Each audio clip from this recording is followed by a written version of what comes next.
প্ৰায় 3-4 দিন ধৰি আমাৰ এই অঞ্চলত হাতী আগৰ পৰাই মুভমেণ্ট চলিছিল, কিন্তু মাজত একমাহমান হাতী নাছিল।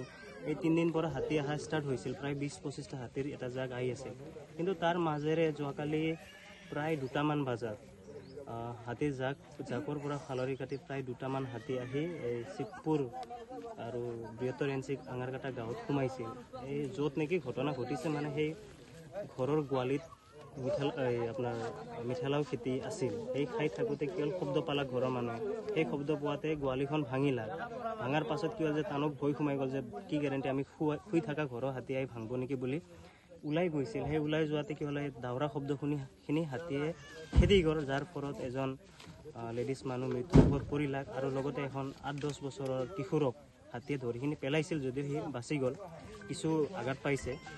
আমি খবৰ পোৱাৰ লগে লগে বন বিভাগ লগতে NGO এইখিনি এই অঞ্চলত উপস্থিত হ'লোঁ, বস্তুখিনি চোৱা চিতা কৰি। লগতে যি সৰু বাচ্চা মেডিকেল ল'ব লগা আছিল তেখেতক ডিপাৰ্টমেণ্টে সোনকালে মেডিকেল লৈ পঠালাক, তলি মণ্ডল।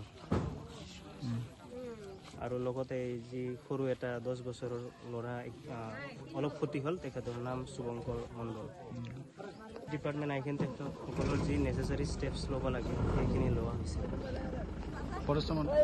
ফৰেষ্টৰ মানুহ মানে আমি খবৰ পোৱাৰ লগে লগে যেতিয়া আমি ইনফৰ্ম কৰিলোঁ, ফৰেষ্টৰ মানুহ আহি তেতিয়া আমি ওলাইছোঁ, ওলাইখিনি লাইট মাৰি আছোঁ সিপিন্ধি সেহেঁতেও জানে ওলাইখিনি বাহিৰতে আছিল। আমি আৰু দিদিৰ ঘৰৰ ওচৰত গ'লোঁ, সোনকালে চিল্লাইখিনি ওলাই আহিল। ওলাই আহিখিনি আমিতো সেইপিনি গ'লোঁ ঘৰৰ এইখিনি, সেহেঁতে পূৰা হাতীটো একদম ডাইৰেক্ট এইপিনি আহিখিনি গোৱাল ঘৰটো ভাঙিখিনি তাহাঁতে দৌৰাইখিনি মাৰলাক। পলাব বিচাৰিছিল দল। আৰু মোৰ ভাগিন আৰু এইটো মোৰ ভাগিন, তাকে কিবা ধৰি কিনে এনে পেলাই দিছিল, লৈছে তাক।